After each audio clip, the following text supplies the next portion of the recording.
waxaan halkan mahadnaq runtii aan la soo koobi karin aan u marinayaa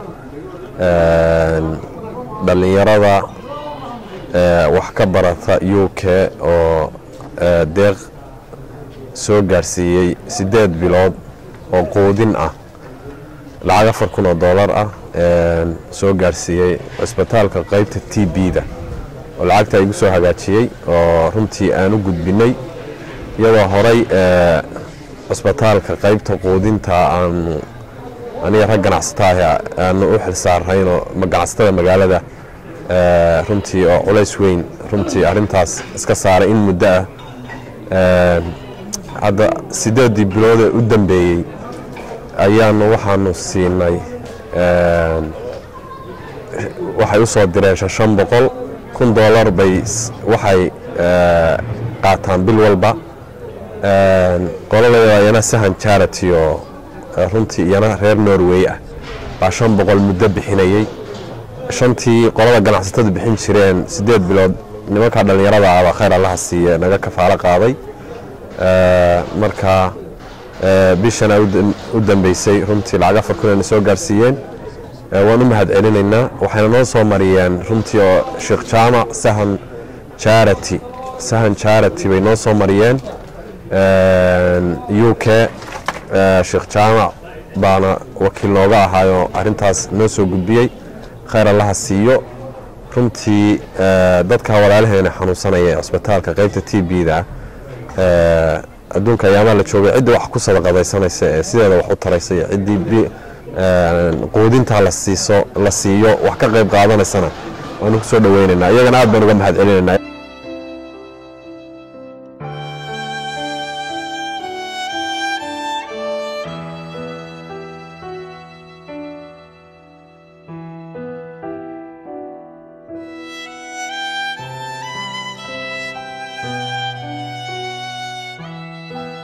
halkan ugu mahad celinaynaa Sahan Charity UK oo ay deeq ayna soo gaarsiiyeen cusbitaalka dhexe Laascaanood gaar ahaan qaybta TB-da deeqdaas oo ay ka soo ururiyeen ardayda wax ka barata UK oo ay noo soo mariyaan Cabdiqani aw Daahir Xasan ay noo soo mariyaan aad iyo aad baan ugu mahad celinaynaa deeqdaas walaalayaal wayna soo gaadhay deeqdaasu waxaanad ku bixisaan meesha ku haboonayd oo aad dad buka oo gaar ahaan dad TB qaba waan idin mahad celinaynaa insha Allah meeshaad ka soo saarteen khayr baan Ilaahay idinku bedeli doonaa insha Allah waxaan idinku codsanaynaa deeqda walaaleel noo soo kordhiya noona wada dadka bukaad siisaan ajar baad ka helaysaan dimidhaaf baad ka helaysaan sadaqada aad u soo ururisaan meesha loogu baahnaa waad ku bixisaan aad iyo aad baan idinku mahad celinaynaa waxaan halkan mahad ballaaran uga soo jeedinaynaa dhalinyarada reer UK ee Sahan Development aad iyo aad bay ugu mahadsan yihiin taakulada iyo caawimada ay u geystaan dadka walaalahooda ee xanuunsanaya maxay ahaydee ku xanuunsanaya cusbitaalka magaalada Laascaanood gaar ahaan qaybta TB-da dhalinyaradaas student-ka ee wax ka barta wadanka UK aad iyo aad bay ugu mahadsan yihiin sida ay u soo caawiyeen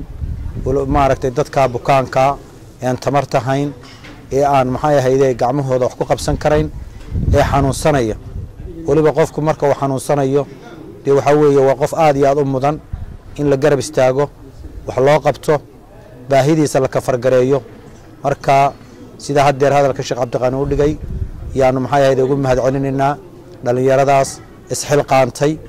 ee garatay inay maxay ahayd dadkooda dhibaatada haysata la qaybsadaan maalin aad maanta aan ahayn aad uga baahi badan tihiin sadaqada iyo maxay ahayd wax taakulaynta aad u geysanaysaan